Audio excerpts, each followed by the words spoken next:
Cheers, everybody. We're back again to talk about One Piece this week. And honestly, it was a pretty good week for One Piece. You know what I mean? Like, this chapter, it is kind of more set up. We're really setting up for whatever's coming with Gunko and Brook. Like, that was we'll get to that in a minute, but that was some really interesting stuff. And I love the way they've kind of flipped it on its head. But we'll start with the Roanoa stuff first, Zoro stuff. So, basically, it's not the way I thought it was going to go in the sense of how he's going about it. Oda's instead now with Zoro, he's kind of having Zoro fight them, but in a way that makes them attack each other. You know, kind of like it was on Little Garden. He's probably going to recreate that fight because I'm assuming he's kind of going, their innate want for battle is going to cause this to is going to cause it to be to be distracted and fight each other instead. And because they can regenerate, they won't do any permanent damage, because that's why he asked if they could be sliced and diced and stuff, so he can damage them to kind of force them to attack him. Do you know what I mean? And it is interesting, for Zoro to have an actual plan in place when he's fighting people. It's weird but interesting at the same time. And I don't know how I feel about that, because I thought that having Zoro actually fight them would be able to like help him develop his Conqueror's Hockey, but we can still have the best of both worlds. Where because Zoro's only developing it now, he can't necessarily finish the job like Roger and Garp could, but he can like develop by distracting them the way he is, because he still has to attack and damage them in some way. Now, the Usopp stuff, it doesn't look likely. He did get free in this chapter, but I don't know where it's going to go with Usopp. I know last time we were talking about this, I was like, it'd be a perfect time for them to team up because he has a relation to Dory and Broggy, and I still think that's true. He's integral to that part, to their story. They are his masters, as he says. So I still think they are very important to him and what he's going to do later on in the story and later on in this arc. But we can see Oda's focusing more on Brook, which is very interesting. There's a lot I think about Brook now. So we know essentially the official translation has essentially said, it's a father slaying princess, right? Who took the man who I owed everything to. Now, I wonder what that means. I would have thought, obviously, Yorkie, but obviously he died separately. He was on the ship. So it's not Yorkie, but it's somebody else, which we're eventually going to get to see. And we know this was, whoever Brook owed the most to was her father, was Gunko's father. So, and she obviously killed him to gain access to the Holy Land in some way. Either that, or he was one of the good holy knights, and he had a connection that was helping Brook's kingdom, maybe, and then certain things happened. Actually, that would be an interesting idea, right? Because we know Gunko is here in God Valley, right? She's there in God Valley. But what if, for example, like we know Brook is a soldier for a kingdom. So what if Brook was like Odahime? He was having discussions with a celestial dragon, or he was some sort of slave, and this celestial dragon would helped him out in some way, because we know Oda's trying to show the different sides of every faction, because we have Mio's guard being a good celestial dragon, we have Dofi's father and stuff, so we could see maybe that's in some way Gunko's father might have betrayed the celestial dragons, and then Gunko was the one to rat him out to Imu, which gave her that powerful position we see where she's in Imu's chambers, right? And then, her father might have died, like, for helping Brook or whatever he did for his kingdom. And in that way, we can have Brook not be a holy knight. Because him being a holy knight would be interesting, but I just don't see it going down that route. But if her father was, and instead of, like, all the other holy knights, he took Miosgard's position, or he took, like, the Don Quixote position, where he was more empathetic to the humans and tried to integrate them in some way, or tried to help a kingdom integrate. And then obviously it affected Brook, and he helped Brook in some way, whether that was releasing him from being a slave, or like helping his kingdom, or giving him a second chance somehow. And then obviously they don't like celestial dragons mingling with humans, so maybe Gunko reported it to the higher ups at the Holy Knights, or the higher ups in the sense of like Imu, right? Because we know Brook goes, I'm going to be a pirate. And if Gunko had any sort of connection to the God's Knights, she would have that same hatred of pirates to some degree. And I know it wouldn't make sense because she was a child and all this, but it could easily be worked in. And I feel the idea that maybe she was pressured into it, like how we see Zeke in Attack on Titan, right? His parents were revolutionaries to some degree against the Marlians, and then he was like brainwashed to rat them out. And we know she's being blamed for it, so she could easily have been brainwashed. And there's no father alive. No matter what your child is trying to do, you're not going to fight against your child. You're going to want them to live a good life. So you're like, it could easily have been a thing where she is brainwashed and she thinks she has to kill her dad, and he's not going to fight back because it's his kid at the end of the day, right? That could easily be a way to like kind of give sympathy to Gunko, but also understand where Brooke is coming from, because he might not have seen that. He might have just seen a little girl who killed her father. Do you know what I mean? Where she could have been manipulated by the teachings of the Celestial Dragons to some degree, or thought that whatever her father was doing was putting them at a disadvantage and might have caused her to go into slavery to some degree. Maybe it was putting her at a disadvantage, but he was trying to help the people of Brooke's kingdom, or Brooke solely himself, right? Because we know he was at the reverie, or probably as a guard for a kingdom. Do you know what I mean? So there is something there that could eventually be played upon with Brooke, but I'm not particularly sure what that angle is going to be. And I think later on in this story, because we see here that the arrows kind of go wibbly wobbledy and get loose when she's distracted, I think Brooke is going to take out his frustration, and it's going to weaken Emu because, you know, Gunko is fighting back and trying to justify herself to Brooke, because she feels like, this is really frustrating to me. I didn't do this to my father. And her memories are coming back. Because it could easily also be another thing as well, because we notice that Emu says, "Oh, thy memories are returning, Gunko," right?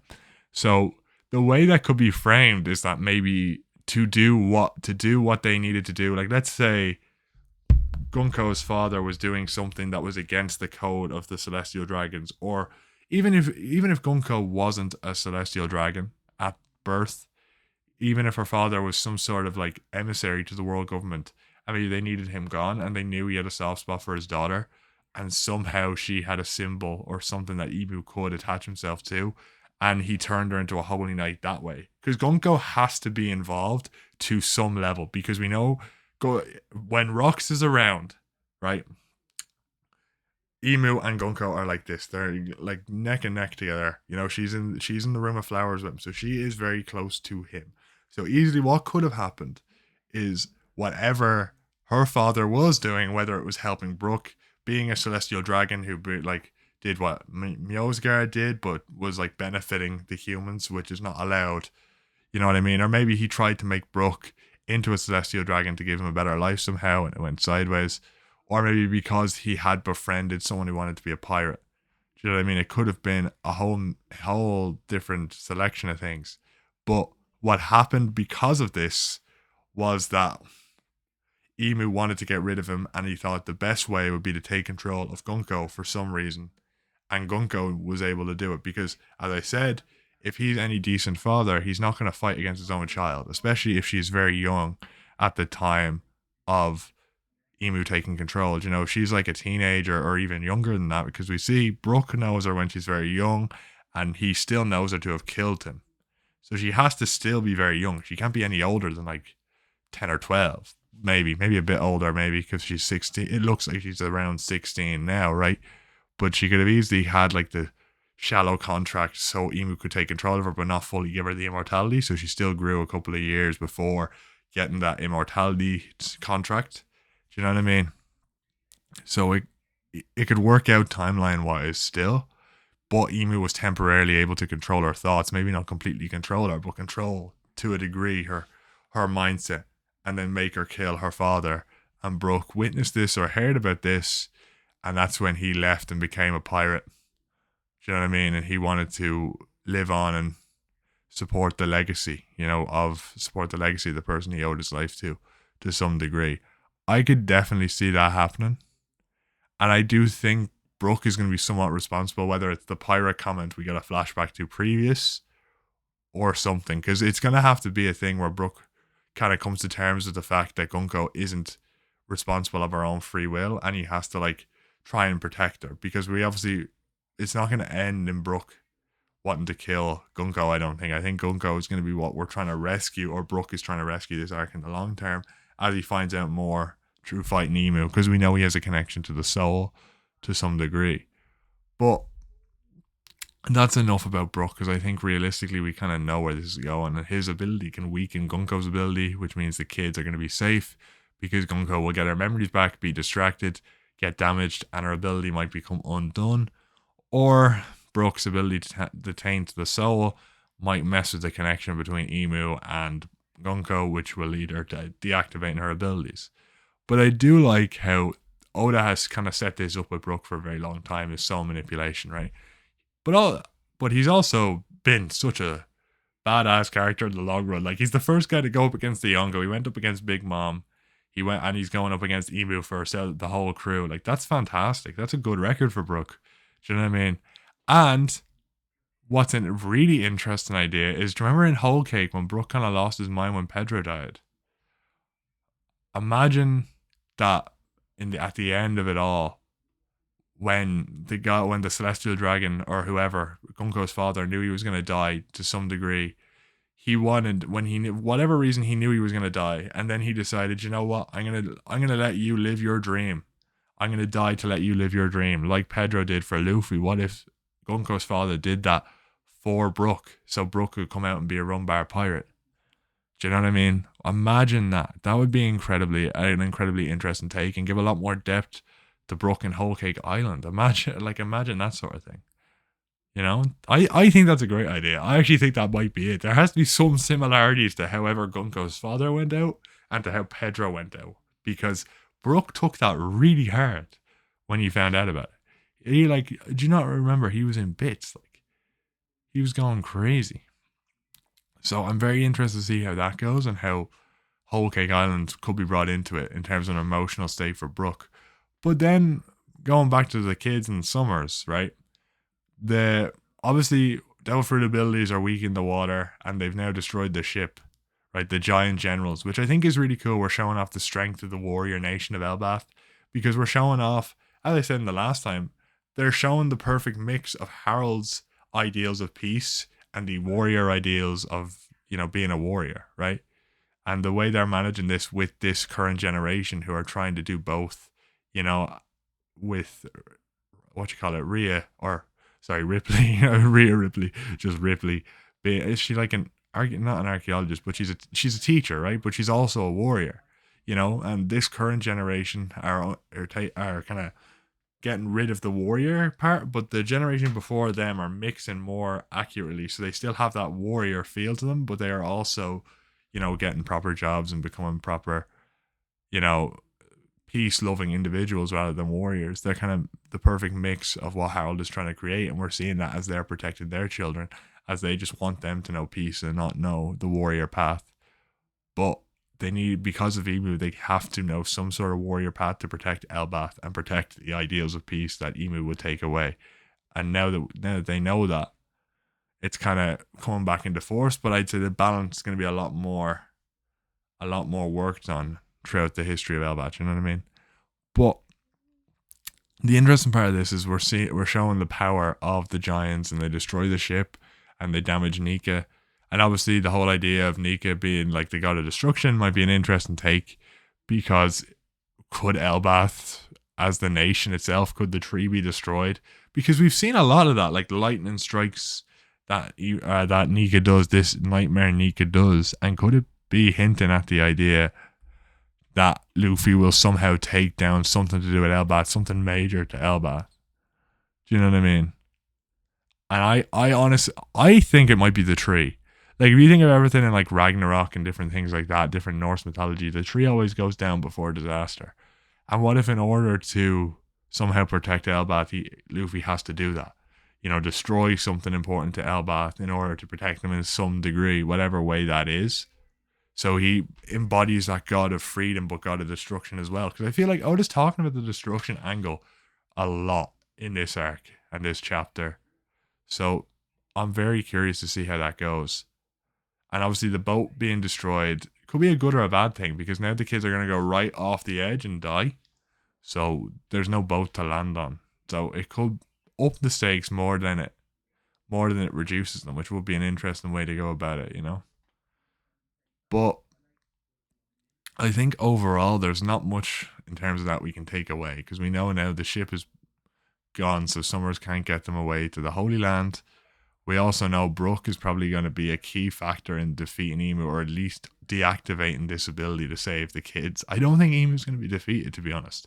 I think it is going to be like the memories coming back affect his connection, because maybe like because he took control of Gunko at such a young age, his ability to control her mind is probably a lot stronger than a fully grown adult like Rox. Do you know what I mean? I think that's what Oda is setting up. That's why he keeps her so close, because he has such a strong control over Gunko because of the age he was when he took control, or when he gave her a seal. Do you know what I mean? So it'd be very interesting to see how it goes about this. Now, I wonder with another flashback how long that's going to be, because Oda did already do such a long flashback with the Rocks flashback. But I do think he's going to tie a lot of it in, so it's all going to kind of come together as a nice crescendo to the arc of Elbaf. I really don't know how long Elbaf is going to be. Like, I'm really enjoying every single chapter of Elbaf so far. There's more and more we get from it, whether it's the lore of Elbaf, whether it's the characters, whether it's the action. Like, everything has just been so great. Obviously, a lot of the Straw Hats outside of Robin, Brooke, Luffy, and Zoro have taken a back seat this arc. But I do hope they get something to do. I am desperate for Usopp to get his moment, and I hope it's with Zoro. Somehow, some way, I hope Oda brings Usopp into this plot line, because I'm praying. This is what we all wanted, you know. This was like, it was supposed to be Usopp's arc, and now it's Brooke's arc. So I really wonder how this is gonna go. Is it gonna be another Frankie thing where he just talks about it and he doesn't do much in the arc? Like, and speaking of that, Bonnie and Lilith haven't shown up at all. And so maybe that's going to come into play later on, have some impact. Actually, is Frankie with them right now? Where is Frankie? Let me check real quick before. Is Frank in that panel? Is Frankie there? No, he's not. So is he? Because he's supposed to be. He was with Ripley the last time, wasn't he? Because Ripley showed him the mural. But where is he after that? Is he with her now? Is he going to save the kids? I don't see him there, but he could be there. That could make sense, because I actually have no idea where they are. If he's with Bonnie and Lilith, or where Frankie is, to be honest. And like, because it could be a thing where, you know, that old facility has to come into play, but I'm not sure if it's going to come into play in this arc or later on, because obviously Elbaf is going to be set up for something. And then there's so many, like, what's going to happen sort of things, you know, because we thought for certain Enel was going to come back. We thought Aruj was going to play a role in something, you know, Usopp. Like, Elbaf has just not been what we expected. Whatever arc we expected when it came to Elbaf, it's just not that. But I'm enjoying what we're getting, but I just don't know where it's going. Do you know what I mean? I know certain bits, like, I kind of get where he's going with Brooke. I kind of get where he's going with Dory and Broggy. But in the wider scale of things, like, I don't think I have a clue. Like, I thought this was going to be Usopp's arc. Even in the last chapter, I was like, oh, Usopp's going to do something to help with Dory and Broggy, because this is his masters and this is how he's going to be like a focus of the arc. You know, because Zoro's going to be there to back him up. Do you know? And I like that idea still, but I just wonder how it's going to be approached. And I think Frankie, you know, focusing on technology while the rest of them are doing this would make sense, because he'll come in at the end and somehow be that clutch to help them escape. Like Enna's lobby and such, you know. The Kude burst somehow is going to play a role, an improved Kude burst. I don't know how, but I just know it's going to happen. Do you know what I mean? But with that being said, that's all I have for you today. I hope you enjoyed this episode. Well, yeah. Hope you enjoyed this episode. I had a lot of fun talking about this. There's a lot of ifs and buts in One Piece right now, and what's going to happen. I hope something cool happens. That's all I really hope for. I want that Luffy Loki combo attack soon. Do you know what I'm saying? But let me know what you guys thought down below. And with that being said, cheers everybody, and have a great day.